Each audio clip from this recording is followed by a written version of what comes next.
그리고 이제 우리나라 이제 문재인 대통령님께서 제가 전주에도 얘기하고 뭐 계속 얘기 드렸지만 자인하기가 쉽지 않을 거다 했는데 와 과감하게 자인하셨어요. 부동산 정책 실패했다라고 시인을 하셨는데도 또 끝말은 계속하겠다. 실패는 했지만 어쩔 수 없이 계속하겠다라고 하시네요. 자, 정권말 부동산 규제 수술 때 부동산 정치의 후퇴일까? 부동산 정치의 후퇴라는 거는 이제 이 그 머니에스라는 기사에서 쓴 거고, 이 부동산은 우리가 이 부동산 채널, 우리 단톡방 뭐 늘 얘기 드리지만 정치 얘기는 할 필요가 없어요. 정책이 어떤지만 보면 되는데 정책이 실패한 거지 정치가 실패한 게 아니잖아요.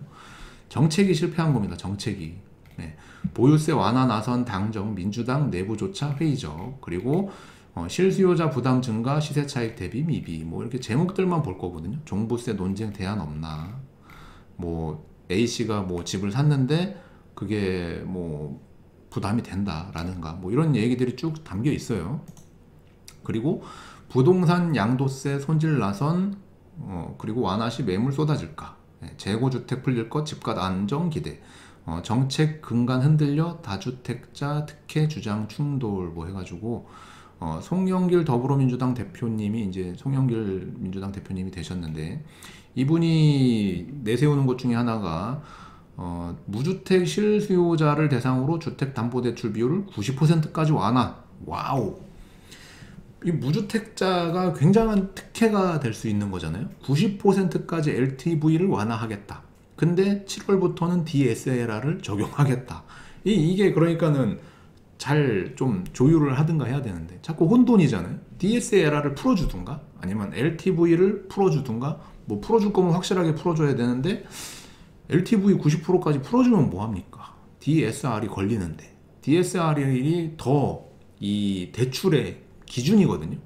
내가 버는 소득만큼 대출을 발생시켜가지고 원금과 이자를 갚을 수 있는 능력을 보는 건데, 이 무주택자라든가 청년이라든가 뭐 이런 분들은 뭐 미래소득이나 뭐 여러 가지를 뭐 해가지고 해준다는데 DSR을 풀어줘야 됩니다. 그거를. 자, 젊은 맞벌이 1인 가구 유리하게 손질하겠다. 대신 5060은 역차별이 우려된다.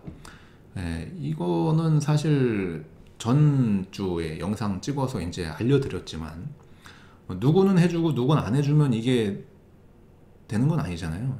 다 같이 해주든가 다 같이 안 해주든가 뭔가 이런 게 있거나, 또는 뭐 좀 형평성이 제대로 맞아야 되는데 젊은 분들하고 무주택자하고 뭐 이런 분들은 대출을 해주고 실제로 정말로 집이 필요하실 수 있는 5060 세대 분들은 안 해주고, 이런 거 물론 이게 부작용이 있죠.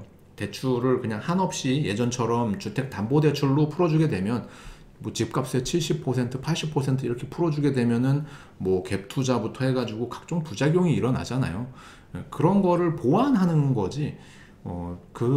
그게 무서워가지고 다 묶어버리는 거는 이게 어떻게 보면 돈 있는 분들은 잔치가 되는 거고 돈 없는 분들은 아예 아무것도 못하는 그런 거기 때문에, 뭐 정치가 아니라 정책으로 그런 것들을 이렇게 보호해주는 정책들을 만들어야 되는데, 이게 정치, 이념 뭐 이런 게 들어가다 보니까는 좀 엉뚱한 것들이 계속 나오고 있는 것 같습니다. 뭐 이런 것들, 청년층에 불리한 가점제를 뭐 이제 청약으로 해가지고 뭔가 특공을 더 주고 뭐 이렇게 하겠다. 그래서 청년들이 집을 가져가지고 뭐 그걸로 뭔가 결혼도 하고 뭔가 미래를 위해서 뭔가 이렇게 하겠다라고 하는 건데, 이게 이제 표에 흔들리는 거잖아요. 저라면은 정책적으로 한다면 뭐 청년이건 뭐건 다 공평하게 하고, 청년들이 일할 수 있는 환경을 만들어주면 되잖아요. 좋은 기업, 우리나라는 대기업만 딱 머릿속에 떠오르는데 사실 중소기업이라든가 벤처라든가 이런 게 굉장히 탄탄하게 조성이 돼야 그 안에서 뭔가 신화적인 게 나오잖아요. 미국은 뭐 구글, 페이스북, 아마존 뭐 이런 게 다 새로 생긴 기업들인데, 특히 뭐 중국 같은 경우에도 알리바바니 뭐니 이런 것들, 우리나라는 매번 똑같아요. 네이버, 뭐 삼성, SK, 뭐 현대, 뭐 기아 등등, LG, 거기에서 뭔가 새로운 것들이 나와줘야, 그래야 청년 세대분들이 뭔가 꿈과 희망과 뭐 이런 거 비전을 안고 이렇게 뭔가 도전도 하고 하는데 그런 게 없는 게 좀 안타깝다. 그래서 정책적으로 차라리 그런 걸 도와줘야지. 뭔가 주택만 해결해 준다고 될 일이 아닌데 좀 너무 좀 그런 게 안타깝다. 정책이 안타까운 겁니다. 이건 뭐 누가 해도 마찬가지니까. 자, 서울 전세 실종 임대차법 이후 월세 거래 급증. 이것도 누누이 말씀드렸잖아요. 평택도 전세가 씨가 말라가고 있어요. 씨가. 전세를 집주인분들이 놔줄 이유도 없고 다주택을 못 하는데 전세 놓을 사람이 없잖아요. 집이 한 채만 가지거나 일시적으로 2주택만 하라고 하는데 전세를 어떻게 놔요? 그죠? 예. 지금 평택에서도 나타나는 흐름 자체가 다주택이신 분들이 자녀들한테 증여를 하잖아요. 팔자니 양도세가 너무 많이 나오고 이거를 가지고 있자니 보유세가 또 부담이 되고 하니까 자녀들한테 미리 증여를 해버립니다. 자, 그렇게 됐을 때 어떻게 될까요? 1가구 1주택. 자, 1가구 1주택이 있고 여기도 1가구 1주택이 있습니다. 이사는 어떻게 가요? 그럼 새로운 집을 하나 져야겠죠. 새로운 집을 하나 지면 두 분이 청약을 하면 2대1이잖아요. 그죠? 그럼 집을 두 개를 지면 이 집은 공실이 되는데 자, 인구 정책이니 뭐니 여러 가지로 놓고 봤을 때 다주택을 허용해줘야 되잖아요. 다주택을 허용해줘야 임대차 시장이 활성화되는 건데 이거를 이념이나 뭔가 이런 정치나 뭐 이런 걸로 접근을 하다 보니까 정책이 잘못됐다. 그래서 정책을 바꿔야 된다. 자, 임대차법이 어쨌든 그런 부작용을 낳았다. 뭐 그런 내용들이 담겨 있어서 안타깝다. 이미 제 채널을 보셨던 분들 같은 경우에는 벌써 예전에 뭐 한참 전에 얘기해드렸던 건데 뭐 이런 것들이 이제 피부에 와닿기 시작하는 게 점점점 심해질 거다. 예를 들어서 주택을 가지고 계신 분들도 앞으로는 그 전월세 신고제가 들어가면은 전세를 놓은 거에 대해서 간주 임대료를 때리게 되거든요. 그러면은 의료보험비부터 해가지고 뭐 건강보험료 등등등 이런 것들이 다 올라가요. 그럼 그거 결국 누구한테 전가하겠습니까? 임차인들한테 다 전가하잖아요. 그러면 전세를 놓을 이유가 없으니까 반전세를 놓겠죠. 점점점 뭐랄까 세를 살고 계신 분들은 지출이 늘어날 일만 남았어요. 일시적으로 내가 청약이라든가 주택을 매수하려고 뭔가 준비하고 계신 분들한테는 사실 뭐 일시적인 걸로 끝나는데 그게 아니신 분들, 주거를 지금 당장 해결하셔야 되시는 분들한테는 앞으로 뭔가 이 정책, 법안 이런 것들이 변하지 않으면 힘들다. 집세 내면 저축이 영원이랍니다. 심상치 않은 전세의 월세화. 이미 기사로 이런 식으로 나오고 있는데 예측이 다 됐던 거잖아요. 월세가 지금 평택의 신축 아파트 같은 경우에도 굉장히 많이 올랐고요. 전세는 뭐 더 말할 것도 없고 전세는 다 실거주잖아요. 전세로 갭 투자하시는 분이 없잖아요. 뭐 전세로 뭐 투자하시는 분 없잖아요. 전세는 다 실거주거든요. 근데 그거를 정말 이 달콤한 걸로 포장해가지고 임대차 3법이라는 걸로 포장을 해가지고 오히려 그 민간 임대 아파트나 이런 데로 사람들을 몰려고 하는 게 아닌가, 사람들을 그쪽으로 몰아놓으려고 하는 게 아닌가 그런 생각이 들어요. 그래서 좀 안타깝다. 계속 얘기 드리지만 이게 정책이 안타깝다. 그런 얘기입니다. 이게 내 집 대출과 세금은 어떻게 되나, 공시가격 9억 원, 보유세 33만 원 아낀다 해가지고 대출은 풀어주고 세금은 줄여주는 방식의 부동산 정책 변화가 있을 것으로 보입니다. 대출은 풀어주고 세금은 줄여주는 방식이면은 요태 4년이 허송 세월이 된 거죠. 자, 만약 무주택자가 앞으로 집을 산다면 지금보다 늘어난 대출 한도를 기대할 수 있을까 해가지고 송영길 더불어민주당 대표가 90%까지 풀어주겠다. 예컨대 1억이면은 10억짜리 집을 살 때 뭐 이런 식으로 LTV와 DTI를 적용해서 뭐 해주겠다고 했는데, 여기 LTV, DTI보다 더 중요한 DSRR을 얘기해줘야 되잖아요. 총부채 원리금 상환, 그거에 대해서 얘기해야 되는데 얘기를 안 했어요. 이 기사가. 그러니까는 뭐가 빠진 거죠. 그리고 대망의 문 부동산 아쉽다, 남은 1년 집값 안정 가능할까 해서 이분 잘못이 아니죠. 예, 이분 잘못이 아닙니다. 그리고 이 당에서도 뭐 잘못했다기보다는 뭔가 정책을 만드는 그거 자체가 잘못되지 않았나. 거기에 뭔가 좀 색깔이나 이런 걸 빼고 제대로 된 객관적인 자료들을 넣었으면은 이런 일이 없었을 것 같은데 이거는 참 안타깝다. 아마 그래서 지금 다주택자분들은 조금 이제 버티기식으로 많이 가실 건데 그리고 지금 1주택이거나 무주택이신 분들도 뭔가 부자라든가 다주택자라든가 이런 사람들을 때린다고 해가지고 내가 얻을 수 있는 게 없다라는 걸 아셨잖아요. 그러면은 그분들한테 혜택을 주는 건 아니지만 그래도 그분들이 시장에 참여할 수 있는 거는 마련해 줘야 되지 않나 그런 생각이 들어요. 그 문재인 대통령 취임 4년 연설에서 투기 차단과 공급 확대라고 되어 있습니다. 이 투기라는 거는 많은 국민들은 아니지만 좀 상당수가 이제 부동산으로 뭔가 사고 팔고 하면서 불로소득을 많이 얻었거든요. 그러면은 그분들한테 세금을 전가하거나 뭐 했을 때 결국은 뭐 다운 계약서니 뭐 이런 걸로 해가지고 세금 어떻게든지 안 내려고 하는 이런 시장들이 생기다 보니까 그런 게 조금 하기 어려울 정도로 뭔가 정책을 만드는 그런 게 좀 필요해 보입니다. 네, 어쨌든 간에 여기 이제 지금이라도 뭔가 마스터 플랜을 짜서 제대로 된 정책을 만들어야 되지 않을까 뭐 이런 얘기들을 하고 계세요. 예, 요 뒤에도 얘기를 드릴 건데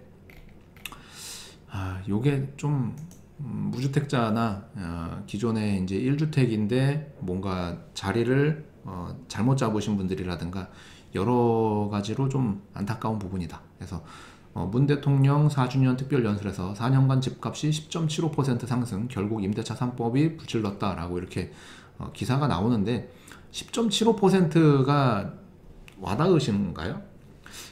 평택만 봐도 고덕은 벌써 분양가의 배, 좀 있으면은 이제 3배 정도 되는 그게 될 것 같고, 세종시가 47.5%가 올랐다고 하잖아요. 세종시 같은 경우에는 이미 3배 정도 올라간 아파트가 있어요. 심지어는 서울도 10억 이하였던 게 거의 20억 가까이 올라가는 이런 거를 봤을 때 참 그렇습니다. 평택은 그런 거에 비하면 참 안 올랐다. 평택 진짜 안 올랐다. 바로 머리 위에 있는 동탄과 그리고 뭐 바로 옆에 있는 안성에 비하면 올랐지만 평택 참 안 올랐다. 그런 생각이 들어요. 평택에 지금 고덕, 지제, 그리고 소사벌 요런 데 몇몇 빼고는 나머지는 참 안 올랐거든요. 왜냐면 공급이 많으니까. 그런 내용들이 여기 쭉 담겨 있어요. 뭐 평택하고는 상관이 없는 내용들이 쭉 담겨 있는데 결과적으로는 요 제목인 거죠. 임대차 3법이 아마도 그게 바뀌지 않을까? 법으로 그걸 다 법제화 했는데도 불구하고 이게 잘못된 법이라면 바꿔야 되는 게 아닌가? 엄중한 심판의 보완 노력은 당연, 무주택 등 실수요적 지원 공식화, 집값 잔뜩 올려놓고 규제 완화, 대책 내놔도 효과 미지수 지적 해가지고 뭐 손본다고는 하는데 손은 지금이라도 보면 다행인데 이게 사실상 대한민국으로 보면은 서울과 부산이 이미 민심이 돌아섰잖아요. 우리나라의 핵심 서울과 부산이 거기만 해도 인구 5천만에서 거의 절반 가까이 되는 그게 이제 되는 건데 이게 지금 한다고 하면 잘 될까 싶어요. 그래서 바꾸려면 좀 빨리 뭔가 획기적으로 여태 잘못했으면 뺨 한 대 얻어맞고 제대로 하면 되지. 그러면 되는 거를 계속 이렇게 질질 끄는 거는 좀 아니지 않나. 그래서 임대차법이 잘못됐다 그러면은 거기서 이제 보완을 하든가 이런 식으로 뭔가를 해야 되지 않을까. 그러면 지금 제가 쭉 얘기하고 있는 것들이 뭘까요?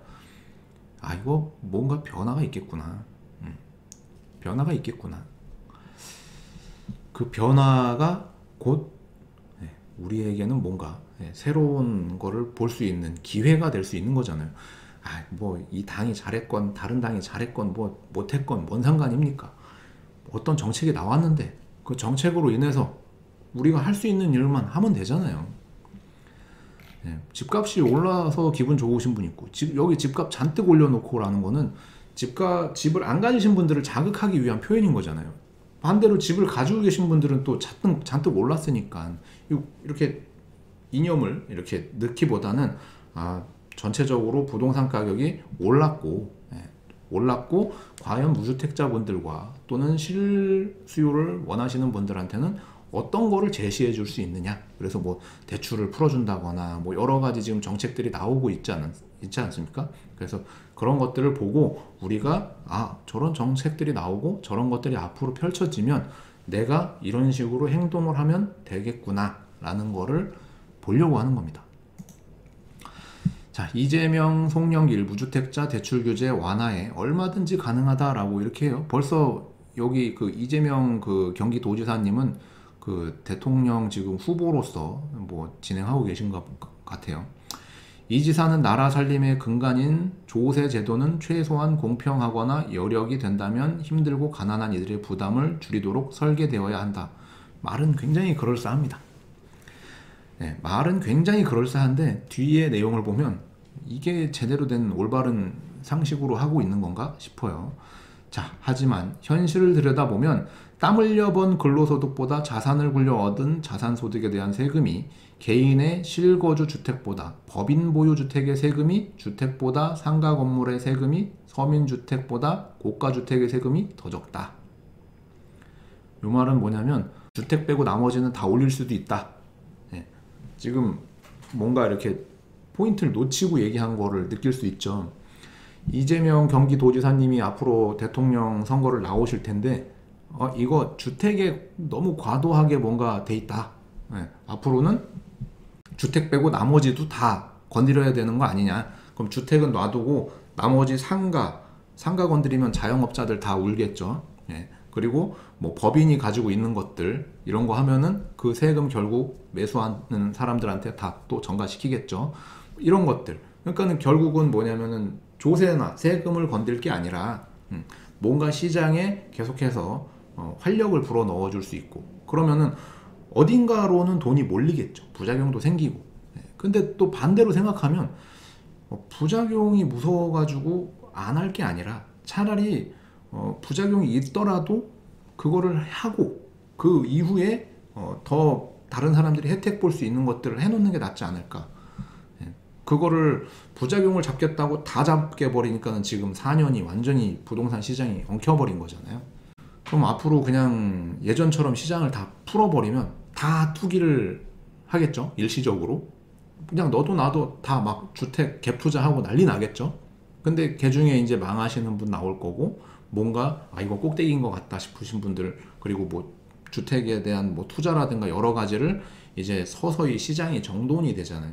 시장에 그 보이지 않는 손이라는 것처럼 뭔가 수요 공급 원리라든가 뭔가 자금이라든가 이런 거에 맞춰가지고 시장이 저절로 이렇게 형성되고 없어지고 하는 이런 과정들이 필요한데, 그거를 너무 한 주체가 나타나서 이거를 너무 타이트하게 막으려고 하다 보니 이런 부작용이 난 것 같다.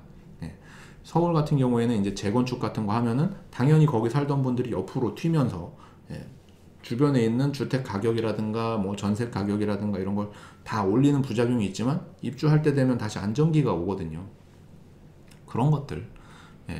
어쨌든 평택은 고덕이라든가 뭐 지제라든가 브레인시티라든가 공급이 계속되는 이 와중에 있기 때문에 평택은 그냥 사실 그냥 놔둬도 뭔가 이렇게 투기 세력이 들어오지 않는 한 사실 부동산 가격이 굉장히 안정적으로 갔을 건데 좀 그런 게 좀 안타깝습니다.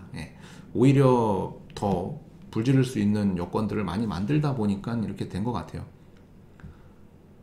자, 다가오는 운명의 날 기상천외 한 다주택자 엑시트 방식. 6월 보유세, 양도세, 중과세 피해야 위장 이혼도 하고 근저당 설정까지 각양각색하는데, 보면은 지난해 발표된 710 부동산 대책에 따라 올해부터 부동산 최고세율 조정지역 내 2주택자 또는 3주택이 6%까지 높아진다.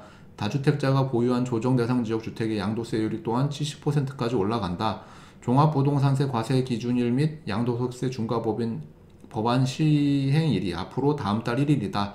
5월까지가 세금을 줄이는 가장 사실상 막차다. 출구 전략 유형은 버티기와 팔기로 나뉜다. 버티기의 대표적인 사례는 증여다. 한국부동산원 통계에 따르면 올해 서울시 강남구 증여 건수는 1월 130건, 2월 227건, 3월 935건으로 급증했다.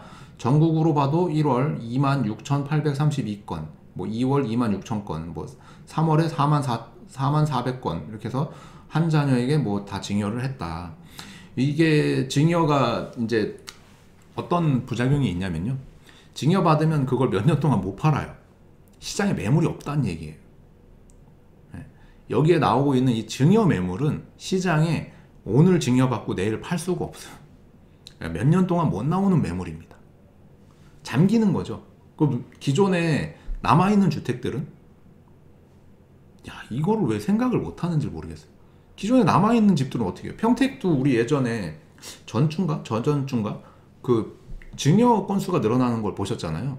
평택에. 예. 라이브 방송 때 말씀드렸는데 증여 건수가 늘어나거든요. 그럼 그만큼은 시장에 매물로 안 나오고 잠깁니다.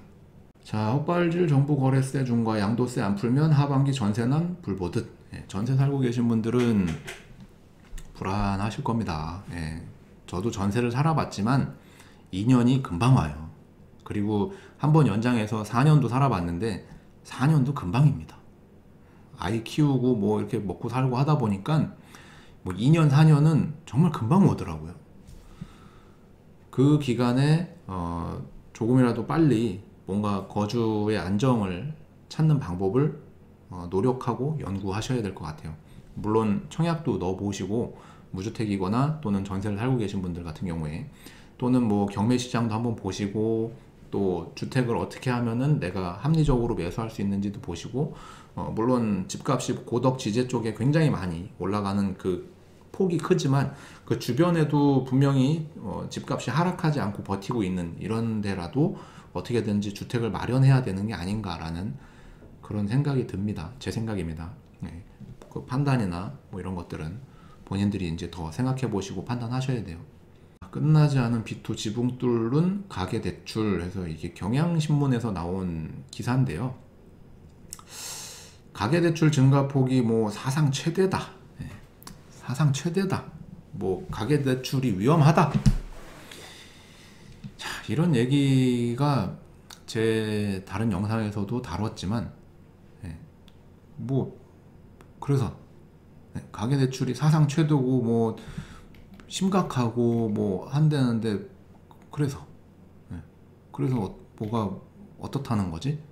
왜 겁을 주는 거지?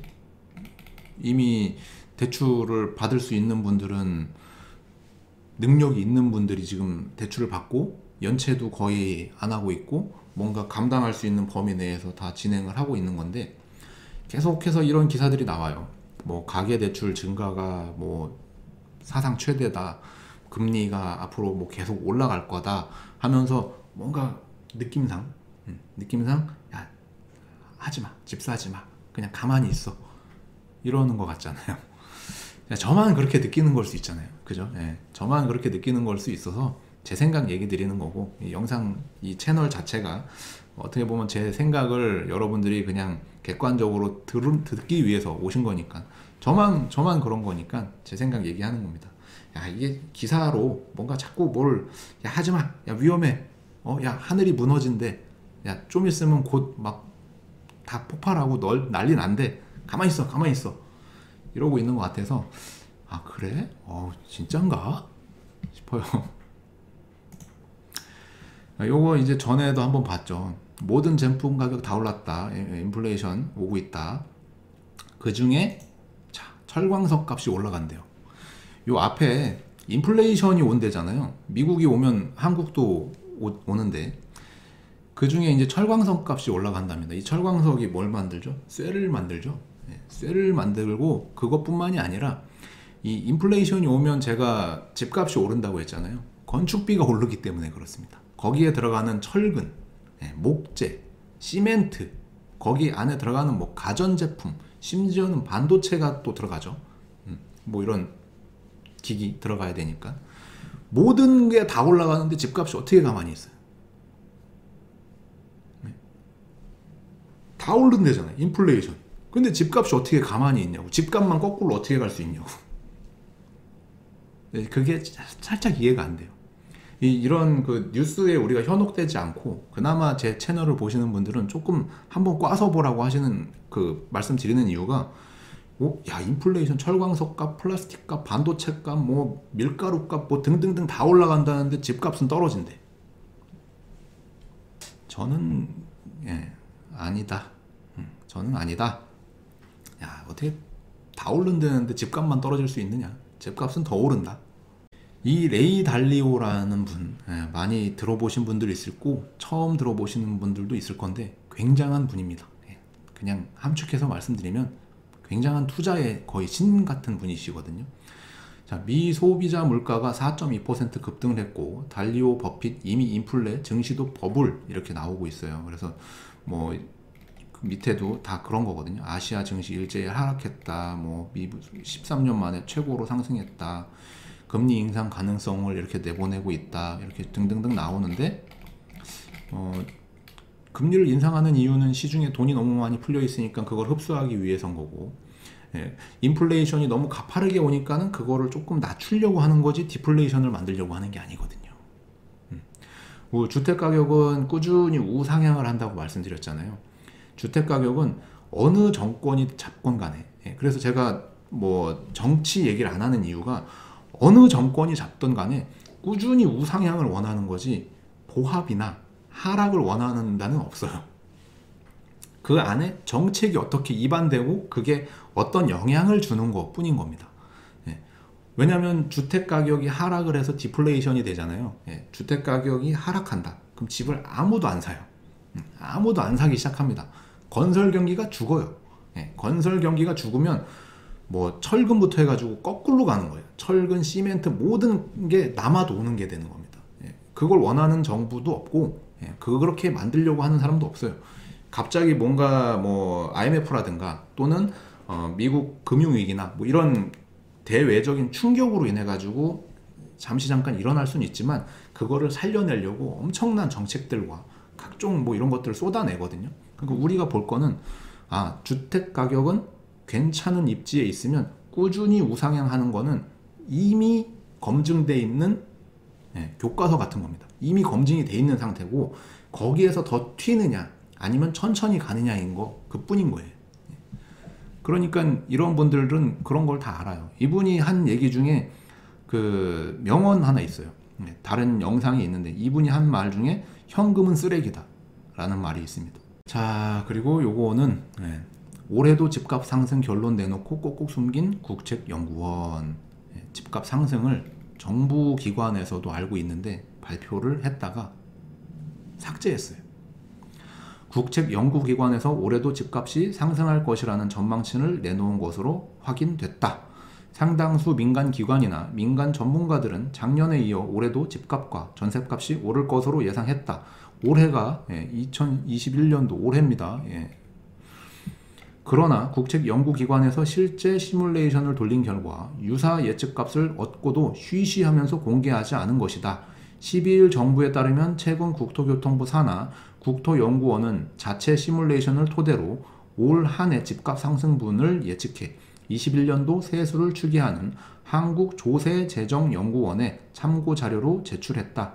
매매 가격뿐 아니라 물량 부족에 따른 전셋값 상승세도 계속될 것으로 분석이 됐다. 했는데 이거를 자료를 며칠 잠깐 보여줬다가 삭제했대요.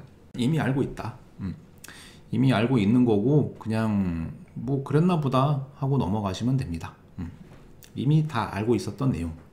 우리는 그냥 그런가 보다. 그래서 우리 쭉 지금까지 얘기한 거 오늘 꽤 44분 동안 얘기했는데 얘기한 게 다 그런 겁니다. 뭐 인플레이션도 오고 대출 규제도 풀어주고 뭐 가계부채가 뭐 어떻고 뭐 등등등 모든 거를 객관적으로 볼 수 있는 시각을 길러라. 그 시각 속에 숨어져 있는 것들, 즉 모든 사람들이 대부분의 사람들이 집값이 떨어질 거라고 생각을 한다면 반대로 한번 생각해 보자. 왜 그런 생각을 했는가?